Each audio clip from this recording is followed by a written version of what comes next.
Perkenalkan, nama saya Ardian Yusuf Wicaksono, biasa dipanggil Ardian, dari Prodi Informatika Institut Teknologi Telkom Surabaya.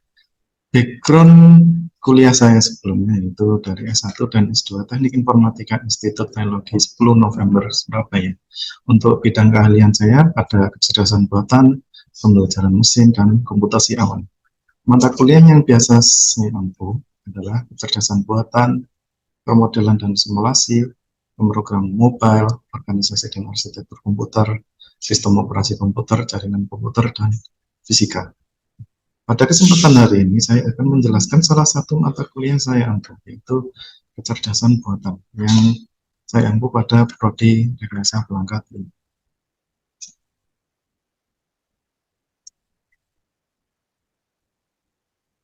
Oke, sini mata kuliah dengan kode SEA 3163 biasa diambil pada semester 5, yaitu kecerdasan buatan dengan 3 SKS, dan mata kuliah prasyaratnya adalah algoritma dan struktur data.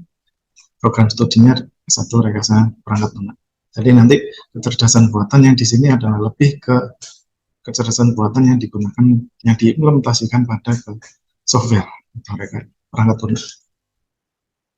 Deskripsi singkat mata kuliah ini adalah di mata kuliah kecerdasan buatan ini mempelajari bagaimana membuat software atau sebuah sistem yang cerdas. Jadi kita mengimplementasikan salah satu metode-metode dari kecerdasan buatan, misalkan intelligent agent, klasifikasi, clustering, optimasi, maupun yang paling baru adalah deep learning. Nah, karena software sekarang itu kalau nggak ada cerdas-cerdasnya atau nggak ada kecerdasan buatannya, itu sepertinya ada yang kurang. Capaian pembelajaran lulusan di sini ada 4 ya, sesuai dengan struktur kurikulum rekayasa perangkat lunak. Yang pertama, mampu menunjukkan sikap bertanggung jawab atas pekerjaan pada bidang keahlian secara mandiri, mampu menunjukkan kinerja mandiri, bermutu dan terukur, menerapkan algoritma paralel yang dapat memanfaatkan sumber daya komputasi yang tersedia dengan efisien, dan juga menerapkan ilmu probabilitas dan statistik dalam berbagai tahap pada proses pengembangan perangkat lunak. Nah, untuk capaian pembelajaran mata kuliah sendiri, ya, setelah mahasiswa mengambil mata kuliah kecerdasan buatan ini, pastinya mereka akan bisa mencapai 3 capaian pembelajaran mata kuliah berikut ini. Yang pertama adalah dapat menganalisis konsep kecerdasan buatan dalam perangkat lunak. Jadi, bisa menjelaskan apa saja metode-metode yang digunakan pada perangkat lunak kecerdasan buatan itu. Lalu merancang perangkat lunak cerdas. Jadi, salah satu proyek akhir dari mata kuliah ini adalah membuat sebuah software yang cerdas. Jadi kalau software biasa terlalu mainstream ya, kalau ini harus dia bisa cerdas, misalkan bisa mengklasifikasi sesuatu, memproyeksikan sesuatu, dan lain-lain. Lalu yang ketiga adalah mengelola manajemen data perangkat lunak cerdas secara mandiri. Jadi karena perangkat lunak ini kan juga punya bermacam-macam data, ya, harus bisa memanage, apalagi nanti data-data itu diolah dalam bentuk sistem cerdas sebagai inputan maupun keluaran. Nah, ini sub CPNK-nya ini sebagai berikut. Jadi seperti salah satu subbabnya yang akan dijelaskan adalah konsep dasar kecerdasan buatan, terus konsep intelligent agent, konsep klasifikasi, konsep clustering, konsep optimasi, konsep deep learning. Lalu juga selain menjelaskan atau menguraikan, juga dapat menerapkan konsep kecerdasan buatan pada perangkat lunak. Jadi bisa menerapkan, membuat sistem sendiri. Lalu menganalisis konsep manajemen data pada perangkat lunak. Jadi bagaimana kita manage, analisis bagaimana kita memanage dengan cara yang lebih bagus. Untuk referensi yang digunakan pada mata kuliah ini ada 4. Yang utama adalah nomor pertama, yaitu pattern recognition and machine learning dari Springer Science 2006. Untuk pendukungnya ada artificial intelligence and modern approach, lalu ada computational intelligence, dan juga deep learning. Nah, deep learning ini yang pasti lebih baru, harusnya lebih up to date.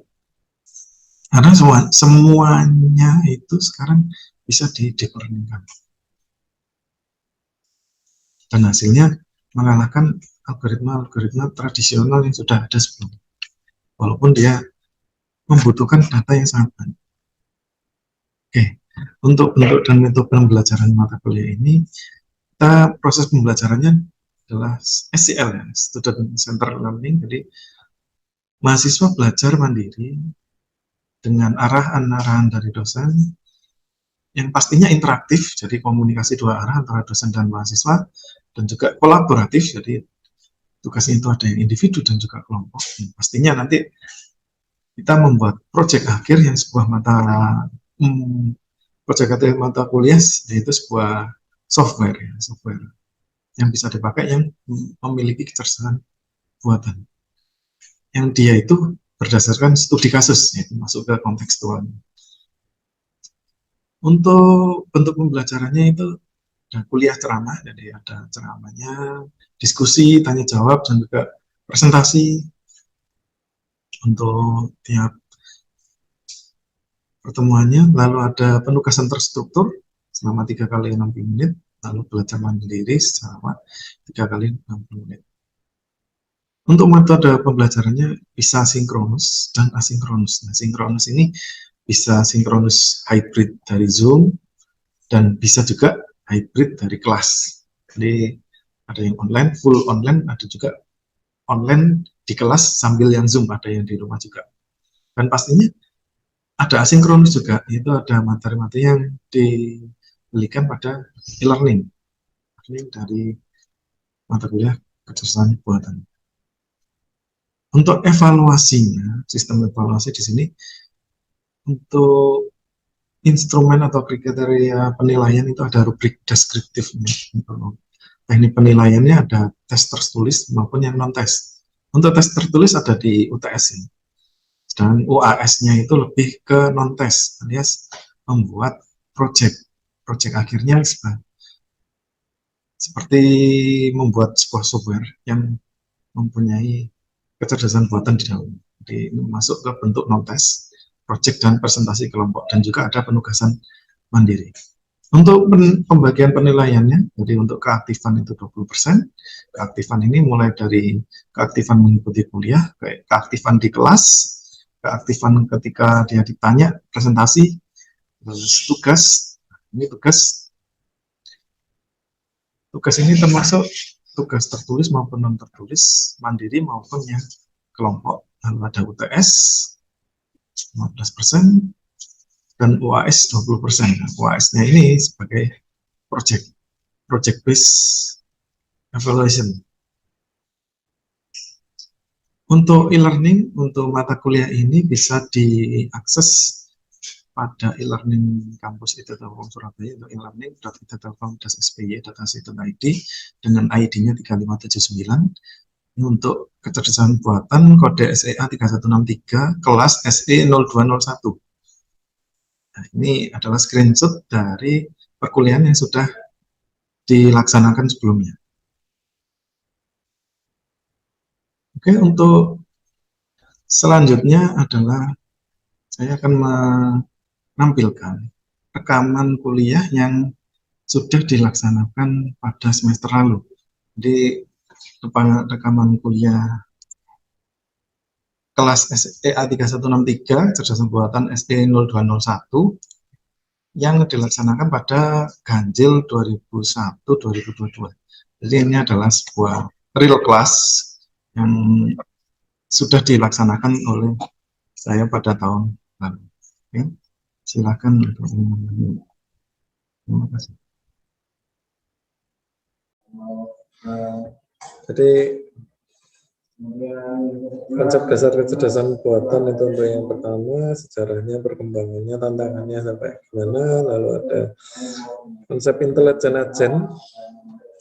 Ini AI yang awal-awal, bagaimana algoritmanya pencarian, representasi, inference, reasoning, uncertainty, statistical learning. Ini yang agak tradisional, cuma biasanya dipakai di game-game sih kalau yang ini. Game-game simple seperti itu. Lalu selanjutnya adalah konsep klasifikasi. Jadi algoritma yang digunakan untuk klasifikasi itu apa saja, ada fungsi diskriminant linear non-linear, algoritma perseptron atau jaringan saraf tiruan, ada SVM juga support vector mesin sama decision tree. Untuk klasifikasi ada juga konsep clustering. Ada persyaratan apa yang dibutuhkan untuk clustering, terus Kamens clustering itu apa, Nares, Neighbor, dan lain-lain. Dan juga konsep optimasi, jadi selain kita bisa mengklasifikasi data, bisa mengcluster data, mengumpulkan data yang mirip maksudnya clustering itu. Kita juga bisa mengoptimasi algoritma yang ada. Jadi menggunakan algoritma evolutionary, ketika Claudium, N-colony, PSO, particle swarm, dan lain-lain. Lalu yang paling banyak dibahas nanti mungkin yang ini ya, konsep deep learning aja. Yang atas ini mungkin kita lebih banyak teorinya, ambil sedikit teorinya saja, jadi untuk praktikum sebenarnya ada praktiknya dikit, tapi praktikumnya tidak terlalu banyak. Itu banyak ke deep learning. Jadi untuk deep learning untuk fisik komputer, CNN, image classification, object detection, semantic segmentation itu seperti apa, deep generative model itu seperti apa. Nah, nanti yang lebih penting lagi itu yang nomor 7 ini. Jadi bagaimana kita membuat perangkat lunak yang cerdas atau mengimplementasikan kecerdasan buatan pada perangkat lunak kita. Bagaimana kita membuat perangkat lunak yang ada AI-nya. Framework apa saja yang bisa dipakai untuk ini, untuk memasang AI pada perangkat lunak kita, terus ada konfigurasi bagaimana, ini dibahas di sini. Cara manajemen datanya juga ada di sini. Paling banyak nanti di sini. Jadi lebih banyak dibahas di situ, ada beberapa pertemuan ini. Jadi hampir setengah pertemuannya adalah untuk itu. Klasifikasi ini juga. Nah, karena mungkin kita prodinya RPL ya, RPL itu sebenarnya kan kita lebih banyak implementasi untuk membuat software ya. Jadi kita nanti lebih banyak ke praktiknya daripada kita ke istilahnya banyakkan teori atau praktek. Nggak pernah praktek teori aja terus kan nggak enak kan ya. Harus bisa mengimplementasikan ilmu yang ada di kuliah ini. Jadi nanti mungkin lebih banyak belajar tentang Python juga. Kalau kalian sudah kenal C, kenal Java, kalau kalian baca Python itu terlalu gampang. Soalnya lebih simpel daripada C maupun Java Python. Nanti banyak lah. Nah, untuk mata kuliah ini outputnya itu adalah sebuah final project ya, final project yang membuat aplikasi cerdas. Jadi nanti silahkan kalian membentuk kelompok masing-masing 3 orang. Berapa sih partisipannya? 28 ya, 28 itu bagi 3, bagi 4, 7 kelompok.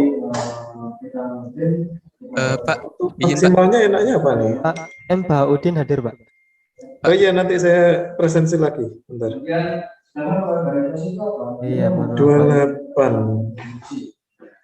4 orang atau mana ya enaknya? Enaknya 3 orang sih cukup sebenarnya, 3 orang cuma 28 kasihan.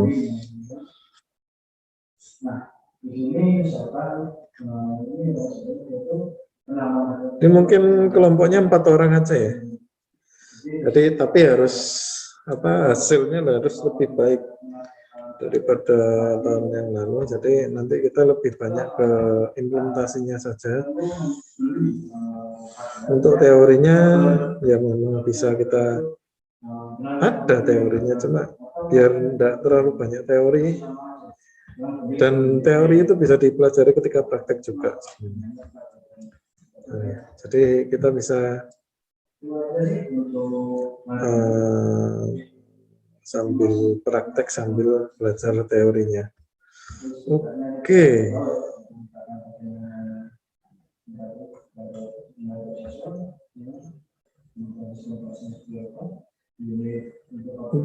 Empat orang saya tulis dulu di sini aja ya.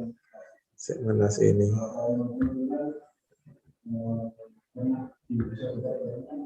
Edit topik.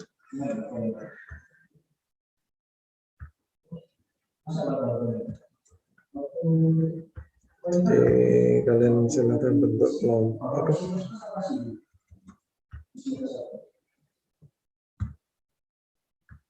Masing-masing 4 orang saja, biar tidak terlalu banyak. 4 cukup ya, kebanyakan enggak ya? Nggak apa-apa, 28 soalnya orangnya. 4. Nanti sekalian ngumpul sendiri ya.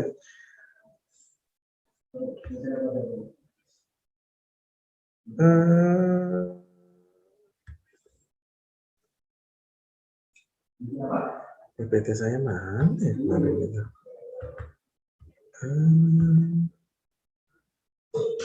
PPT X nggak tahu sih, nggak apa-apa guys.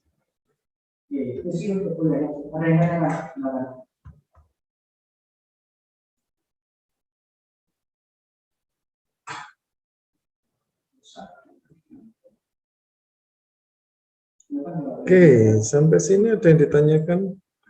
Ini RPS-nya. Oh, software yang digunakan belum saya tulis juga. Oke, saya copy aja ya dari sini.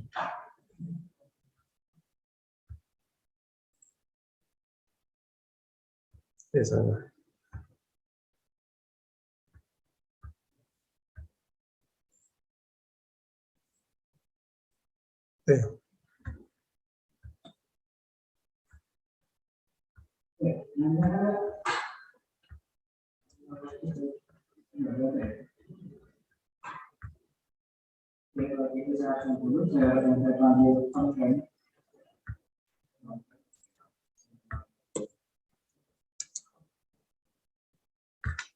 Singkat orang saja ya.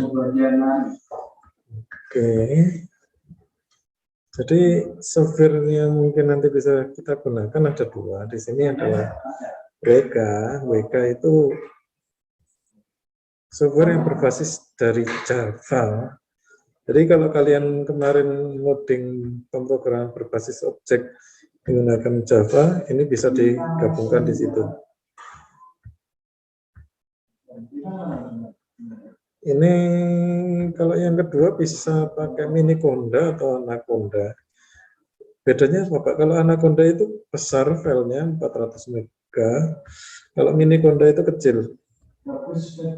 Sekitar berapa ya? Nah ini 60 megaan. Jadi kalian bebas mau pakai Anaconda atau install Miniconda. Kalau WK ini kalian install aja WK sama Miniconda atau loh ya. Sini Miniconda atau Anaconda. Cuma nanti kalau kalian kesusahan mungkin saya arahkan ke Google Colab.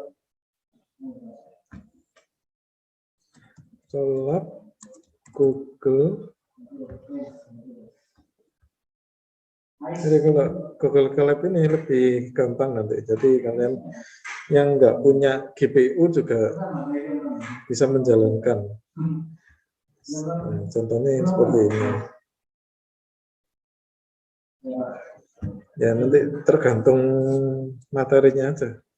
Materinya kayak gimana nanti saya siapkan Google Colab atau file yang bisa kalian buka sendiri. Ini apa ya? Saya lupa. Oh, ini segmentasi. Oke. Nah, apa namanya, untuk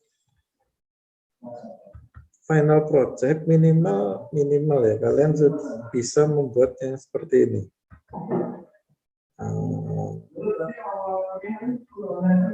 Oke. Soalnya kameranya dipakai zoom. Jadi ini adalah deteksi foto formal menggunakan deep learning. Jadi kita bisa milih gambar, bisa dideteksi apakah dia foto normal atau foto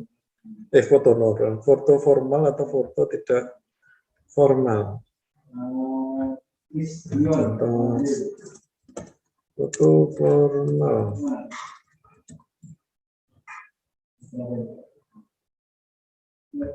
Coba download ya.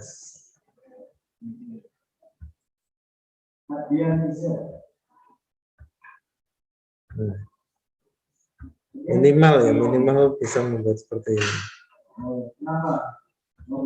Foto formal.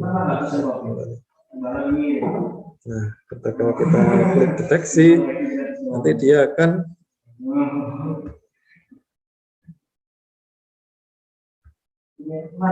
menjawab dengan hasilnya formal atau tidak formal. Ini contoh simpelnya. Nah, misal kalau pakai webcam gimana Pak? Coba saya disable webcamnya, di zoom. Nah, ini juga bisa melihat saya apakah saya pakai foto formal atau tidak. Coba kita foto otomatis. Tidak formal, soalnya pakai masker dan pakai headset. Jadi seperti itu. Minimal kalian membuat yang seperti ini ya. Minimal. Webcamnya nggak bisa dinyalakan lagi.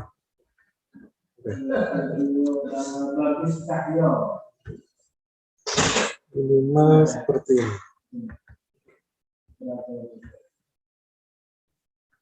Minimal. Oke.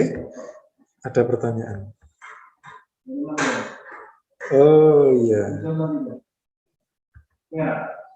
Oh, oke. Sepertinya butuh grup WA ya. Silahkan membuat grup WA, nanti saya di-invite.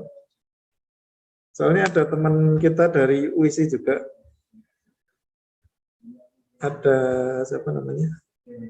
Pak, itu ada yang raise kan? Oh iya. Oh iya, Fatah, ada pertanyaan, Fatah? Nah itu Pak, kalau pakai PyCharm boleh enggak Pak? Karena pernah pakai Anaconda, saya bingung install library-nya. Boleh, enggak apa-apa.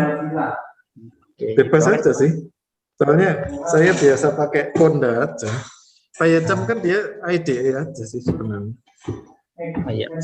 Environment Python-nya kan bebas sebenarnya. Yang paling enak Conda gitu aja.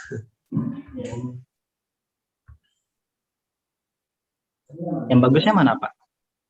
Sama aja sih. Sama aja. Kalau gitu, saya pakai PyCharm aja ya Pak. Ya, nggak apa-apa. PyCharm juga bisa ngompel dari Conda kok.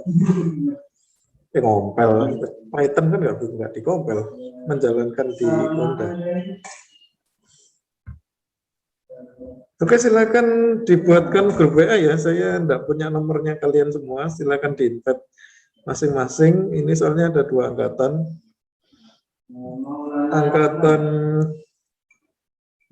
Angkatan 19 dan 20. Silakan kalau yang buat siapa ya? Reza ya? Rez? Buatkan Iya, grup. Pak. Buatkan grup. Ya, Pak. Siap buatkan, Pak. Oke, nanti saya di-invite ya. Biar Oh, nanti. ya, Pak, nomornya masih sama nggak, Pak, yang kemarin, Pak?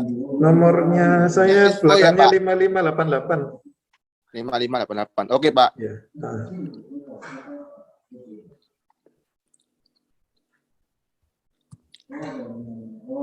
Nanti saya invite juga teman kita, Mas Putra Listia Nuraihan.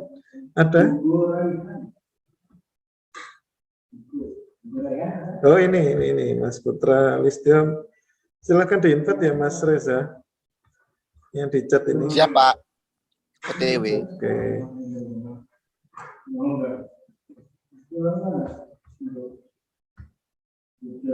Jadi kalau ada pertanyaan tentang Python atau AI-nya, ini bisa kalian tanyakan di grup WA-nya saja ya. Jangan sungkan-sungkan kalau tanya. Tanya pas kuliah, tanya pas di grup WA juga tidak apa-apa.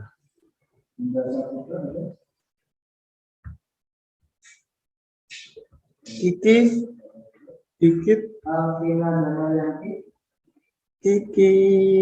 cek monitor Kiki. Sudah lama tidak bertemu. Halo Pak. Halo. Ya, 1 tahun lebih ya. Iya, 1 tahun.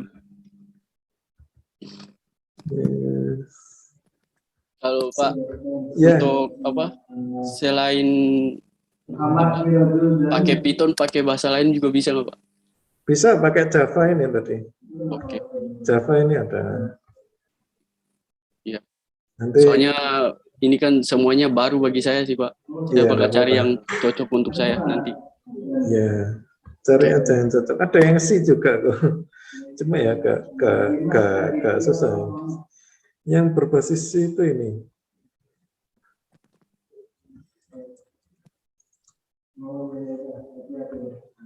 Ini agak lucu orangnya.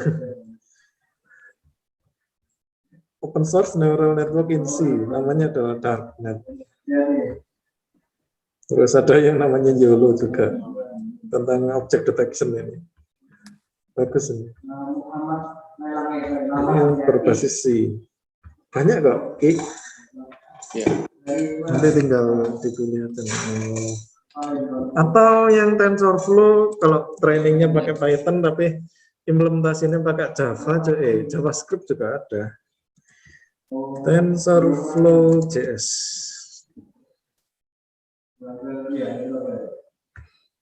Nah, seperti ini. Ini juga nanti bisa kita coba.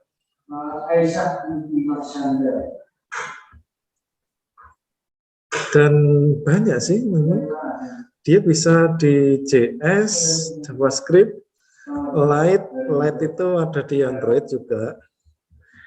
Ada Swift API, Swift kan berarti iPhone ya. Bisa kita pakai. Nanti bisa kalian coba-coba aja nanti sambil jalan aja. Kalian tanya-tanya di grup aja nggak apa-apa. Baik Pak. Nanti. Atau tanya pribadi ke saya juga bisa. Butuh lebih banyak.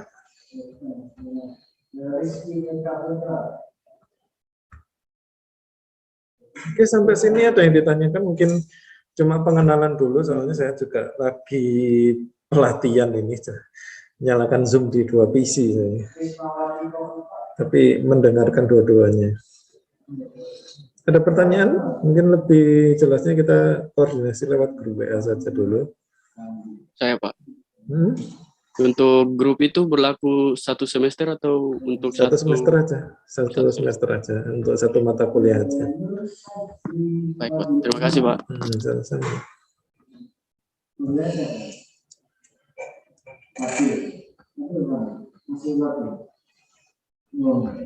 Ada pertanyaan dari teman-teman?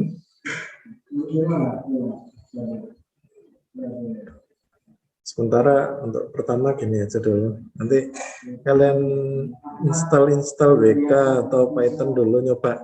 Sambil nyoba itu belajar bahasa Python juga.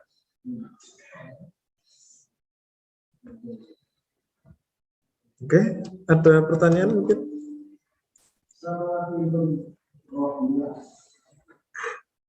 Tidak ada ya?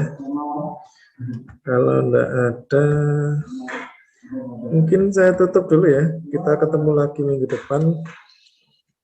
Tugasnya nyoba-nyoba install Python sama WK dulu aja. Jadi mengeksplor tool yang mau kita pakai.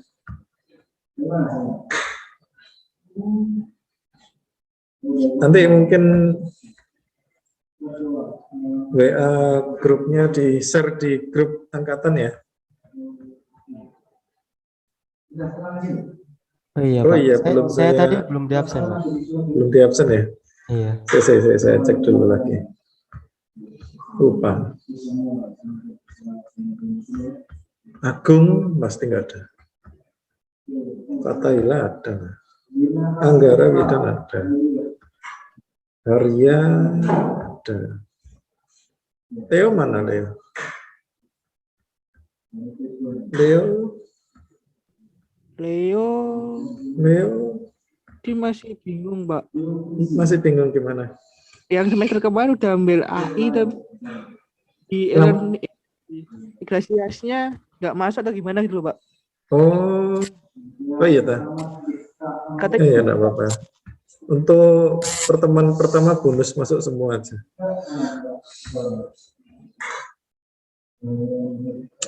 Oke. Sudah. Oh, ini nggak bonus ini.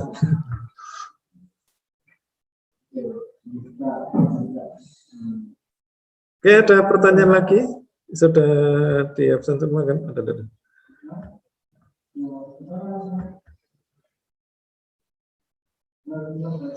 Oh, Leo udah reset mata kuliah. Oke, enggak apa-apa. Di update lagi aja nanti. Oke. Belum ada pertanyaan ya? Di pengenalan dulu awal-awal aja. Tugasnya explore Konda itu tadi, mini Konda atau anaconda dan WK. Oke, kalau tidak ada pertanyaan saya tutup dulu. Selamat siang dan terima kasih. Pak. Terima kasih, Pak. Terima kasih, Pak. Apa Pak? Terima kasih, Pak. Sama-sama. Sama-sama.